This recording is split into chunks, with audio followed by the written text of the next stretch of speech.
Hi guys! Good morning! Welcome to Maria Lassen Channel. Happy New Year po sa lahat! I can't believe 2026 na po. Sana masaya po kayong lahat, kasama po ang pamilya nyo sa pagsalubong po ngayong taon. Kami po ay masaya po talaga kami this year 2026 from 2025 na nakapag-celebrate po kami ng Christmas at New Year for the first time sa sarili po naming bahay. As in, simple lang po yung handaan po namin. At sobrang saya ko po talaga from last 2025 nung nabili po namin ang bahay na ito ay isang napakalaking blessing. At ngayon po ay 2026 ay may bagong blessing po kami. So guys, nandito po si Dave para kasama po siya sa announcement po namin. Since this has always been the dream po ni David, matagal na po talaga since we used to pick fruit. So this year, 2026, bagong taon, bagong blessing po dahil we consider po to buy another land. So my husband consider po to buy another property, empty land. Na maturn niya po ito na small farm since my husband always been dreaming na magkaroon po talaga siya ng small farm. Yeah, I've always had a dream to have our own farm. I think it'd be really amazing to buy some land and just convert it to our own vegetables and fruit. God is good to us po talaga guys kasi hindi po ako makapaniwala na after po na-achieve po namin, nakabili po kami ng sarili po naming bahay. Ngayon, another goals ay bumili po ng another property. Ang sarap po sa feeling kasi dati nung namimitas pa po kami ay daming nag-down po sa amin. Pero kami po kasi sinasabi ko lang sa sarili ko, I have to be quiet. I just let them be. At kung ano man mga blessing na dumating po sa aming buhay, always thankful and grateful po talaga ako. At nagpapasalamat po talaga ako sa asawa ko kasi iniisip niya talaga palagi ang future po namin. Siya po talaga lahat ito nagplano na gusto niya mag-invest ng another property. Kahit walang farm, basta investment, why not? So today po, we have an appointment. May napusuan po si Dave na property. May napusuan po si Dave na property na titingnan po namin ngayon. So what sort of this property, honey? Kind of like a farm that's already been set up and it already has somebody who'll buy the vegetables. So titingnan po muna namin itong napusuan ni Dave na property na parang small farm po siya na marami na pong pananim at nakasit up na po na meron na pong bumibili po sa kanilang gulay. So, syempre, naka-experience na po kami bumili ng bahay. Pag tumingin po kayo ng isang property, hindi po kayo agad makadecide. Either gusto nyo agad bilhin kasi kailangan nyo po talaga magtingin-tingin muna ng maraming good deal. This afternoon, ipapakita ko po sa inyo kung ano po ang sa inyo. Kung maganda po itong napusuan ng asawa ko na maliit na farm. So, this afternoon, ipapakita ko po sa inyo. At dahil mamaya pa po ang aming appointment, may papakita po muna ko sa inyo. Hey!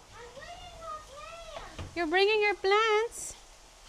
Ito na yung isa, busy. Always busy sa kanyang garden. You got lots of baby plants. Why are you bringing them? Because I'll miss it and I won't be happy about it. Okay.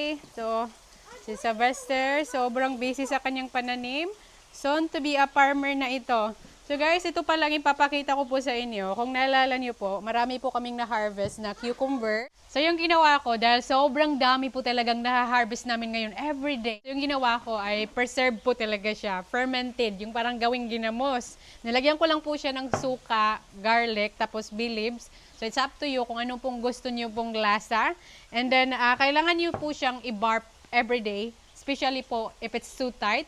Dahil pwede din po siya mag-explode. So, hindi ko po alam yan before. I was like, what? Marami po ito. Nandun po sa ilalim yung iba. So, ito po ay 3 days old. Ganyan po yung itsura niya. Natikman ko po siya this morning and it's crispy. Ito naman yung ka-Sylvester. Gusto niya ang gantong style. Yung hindi siya pinaslay. At nag-try din po ako pag dried ng tomaro. And then so far, maganda naman po yung lasa ng dried tomaro. Yung parang lasa po talaga sa supermarket. Nilagay ko lang po to siya sa oven, niluto. Then nilagay ko po siya sa araw about mga 2 days. And then, masarap po siya. And then, kailangan ko po talaga ngayon mag-preserve na since marami na po kaming naha-harvest. So guys, kailangan linisan dito na area. Kasi before, we have Clucky Chalk. Clucky Chalk. Yung isang manok po namin, nagiging Clucky Chalk, tapos hindi na po siya umaalis talaga doon sa nesting. Hindi na siya umaalis sa nesting, pero yung itlog niya kasi hindi talaga magiging baby dahil walang rooster. So, So, we isolate her about mga more than 2 weeks. And ngayon, napakadaming dumi. After 2 weeks, binalik na po namin siya doon sa may manukan.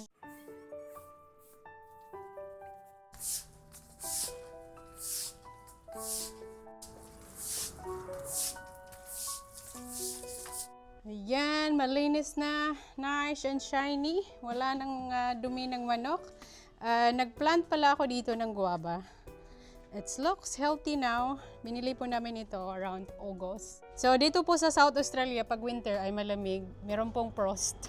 And then, pwede mamatay po ang aming guava. So, kailangan po siya may cover. Kailangan itanim po siya sa may cover para hindi po mamatay. So, we're planning. Dito na lang po namin ilalagay na area. Pruning ko lang po para hindi magiging super wild.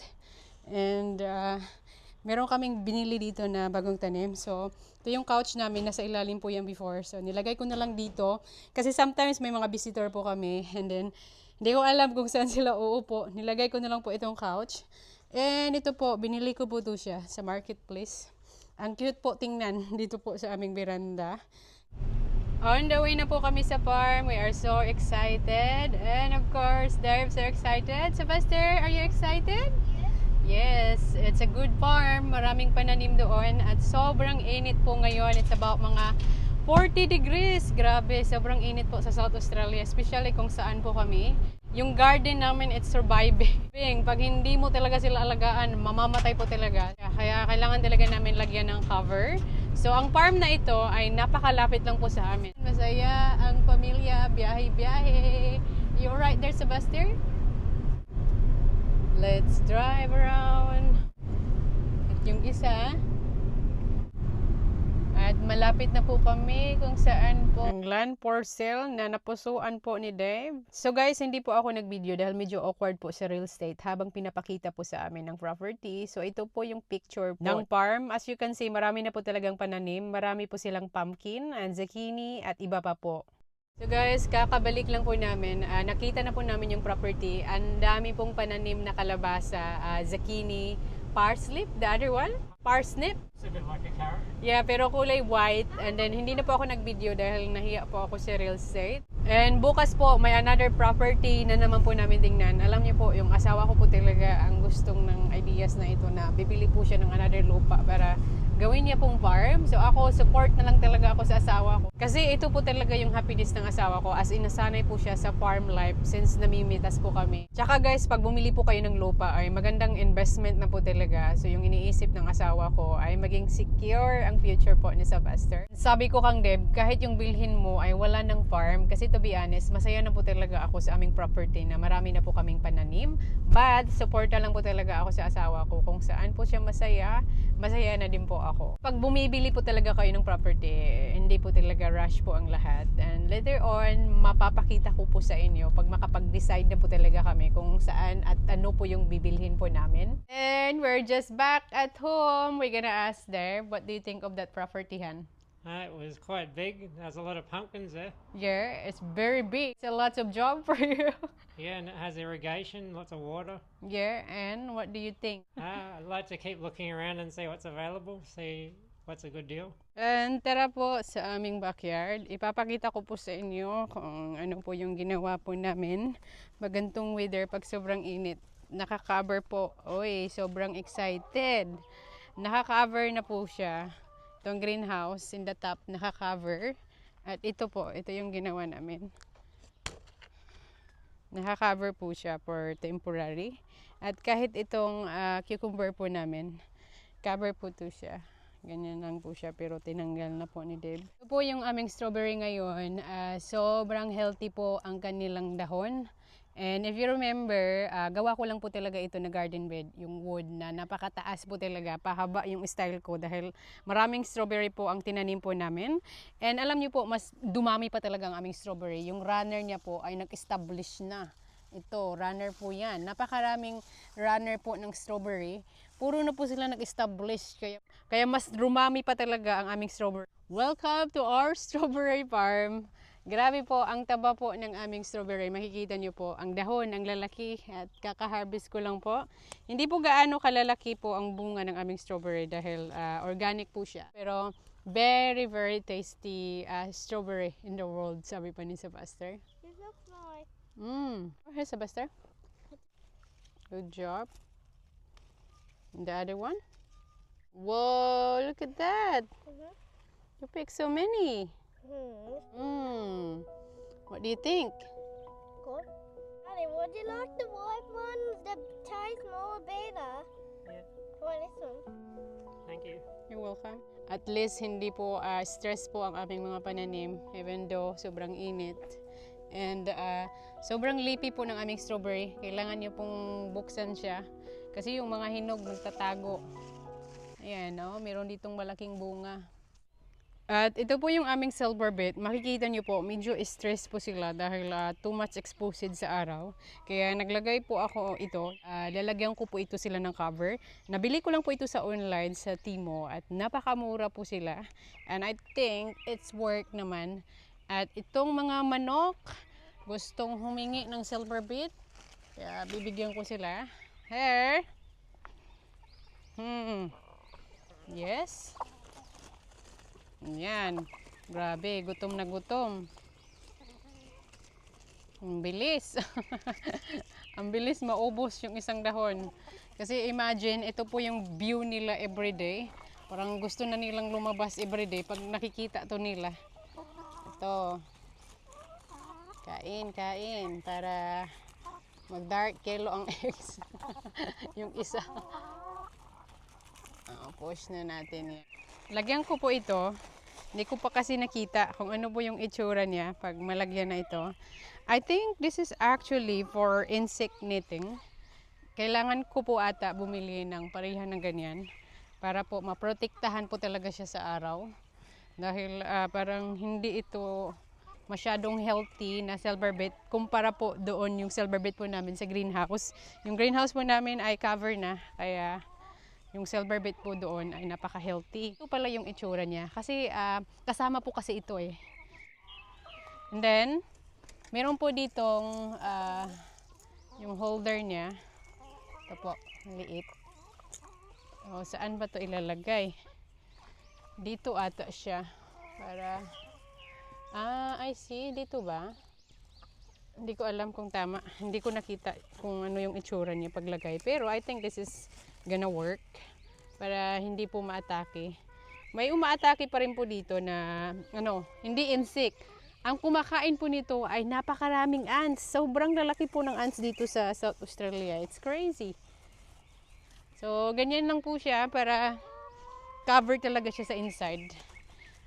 Pinasok ko na lang po yung net and ganito yung itsura niya. Ang cute pala niya tingnan. So, ito po yung polva or pegs ba itong tawag. You can keep extending dahil marami po talaga siya. So, pwede ba talaga siya as in very tall. Maganda siya. So, pag may problema kayo sa mga insekto, maganda po ito. Pero, tatanggalin ko lang po yan later on dahil kailangan po namin yung for knitting po talaga. Ito po. Shed cloths po ito ang tawag. 50% na makaver po yung araw. At pasok po tayo sa greenhouse. Ito po yung sinasabi ko, yung silver bit namin dito sa greenhouse ay mas healthy po talaga.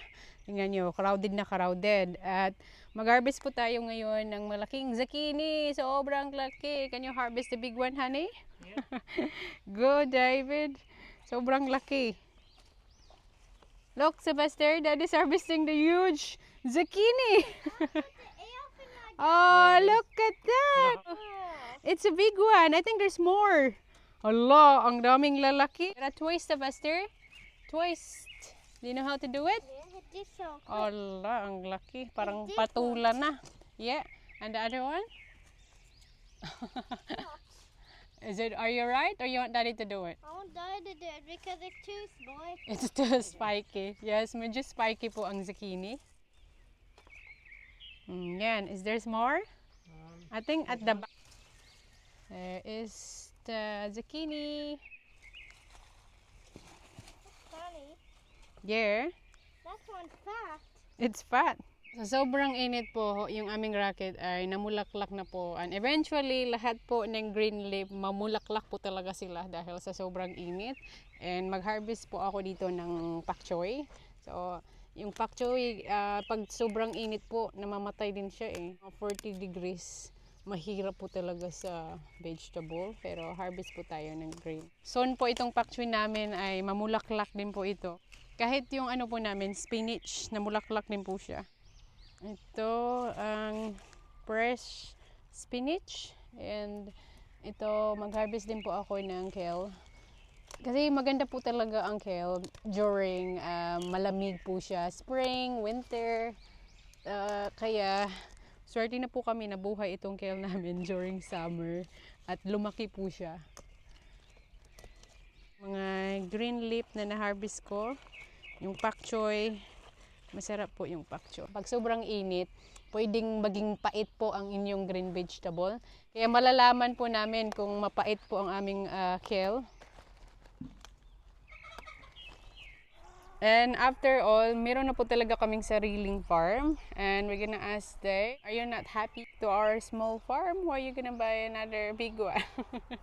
I'm really excited if we can get things bigger and then we can start selling more food. It'll be Ay. interesting. Ito pala yung dream ni Dave. Kasi what we're doing, pretty much, parang para sa amin lang po talaga na hindi pangbenta. Are you thinking to have a big chicken farm? Yeah, that's another idea. If we have lots of chooks, it'd be a very good idea. Grabe, ang dami namang plano ni Dave. You know what, honey? That's too many responsibility when you have a bigger farm. Yeah. The more Or bigger. we could do a pick your own. And so pick would your you own. like to have, what do you call that? Lots of fruit? Yeah. Fruit tree? Or maybe a farm stay accommodation. Ay, grabe. Tingnan niyo po, mga ideas po yan ng asawa ko. But, you know, I'm just happy kung ano po yung plano niya. Look, the chooks is calling you. Yeah. Dahil nagsimula po talaga kami sa small farm na para lang po sa amin na hindi na po kami bibili sa supermarket. Kahit ganito lang po, it takes hours to give them water every day. And Dave's really enjoying na mag-alaga po talaga ng plants, vegetable.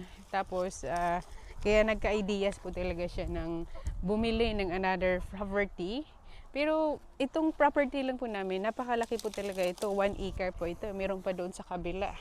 Hindi nga namin yung nagamit. Po, ganito po dito kalawak sa amin. And siguro naisipan ng asawa ko, hindi siya sapat para taniman po talaga na magkaroon siya ng sariling malaking farm kasi kailangan clear. Marami po kasi ditong puno. Dito na side, malaki naman dito, medyo empty po dito, kaunti.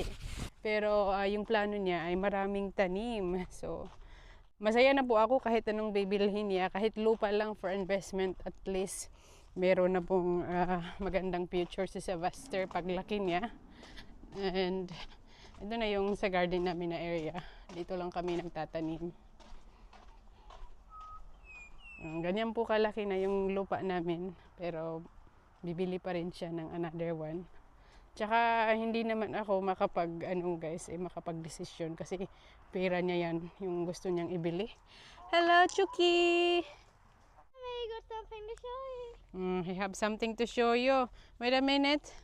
Ito yung batong namin. Wow, lumaki na po siya. Nilagyan po talaga ng cover kasi mainit. Magkaka-sunburn din po ang kanyang dahon. I think nagbunga na siya doon sa likod. May nakikita na po ako, This one's nag-flowering the na. biggest.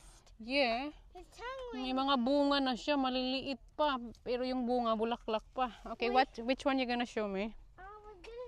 The Christmas. Excited nito.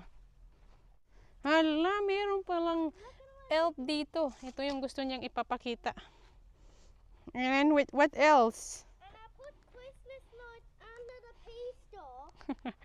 Christmas light. And they blow. Ang daming Christmas light sa pananim ni Sebastian. And the batching squash looks better now. Thank you, garden. Ay, mataba pala yung garden mo, Sebastian. Leaving that one. Wala, may bunga na yung tanim ni Sebastian. I'm so proud of you, Sebastian. I'm so proud of you.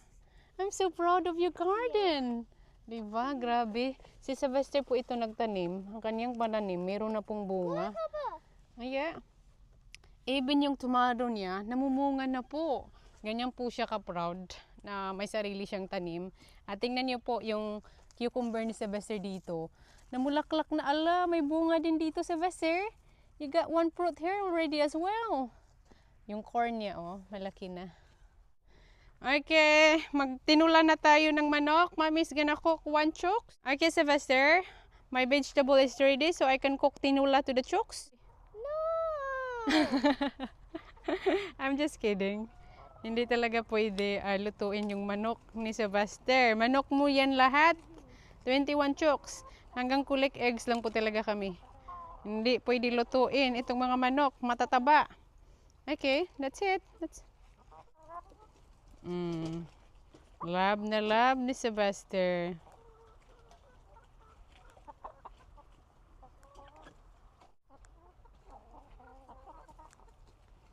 Harvest po tayo ng spring onions. Masarap i-partner sa sinabaw na isda, sinabaw na baka. Ano ba yung putahe ko tonight? Napakasarap po, napaka-healthy po talaga pag may sarili kayong tanim. Kasi fresh po lahat. Plus, wala pong spray, organic. Oh, be careful darling. Oh, that's a big one. How about look? It must be a record. Sobrang taba. I think this is too big for me, honey. I prefer na ganito lang siya kataba, actually. But this one, you prefer the big one? Alright, let's go. Okay, let's cook our dinner. At gustong ipakita ni Sylvester na sobrang proud niya sa tanim niya raw to galing. Is this from your garden? Yes. I'm so proud of you. You grew that cucumber. Yes. And guess what? We're gonna eat this one tonight. And we're gonna eat more and when it get more bigger like this. Of course. Now, huhugasan na po yung gulay. Ito po yung dinner namin for tonight. Mukhang marami lang po yan, pero once maluto, liliit lang po yan. So, yung mga green vegetable, kailangan mo talagang tingnan kung maraming caterpillar. Otherwise, maging extra protein po ang caterpillar. Walang caterpillar. That's good. Cut lang po ng ingredients. We also have fresh corn from our garden. Ito po yung itsura ng zucchini. Marami pong nagtatanong kung ano po yung lasa ng zucchini. Yung lasa niya ay para similar lang po sa patula. So at least may ideas po kayo. At napakadali lang po talaga siyang hiwain.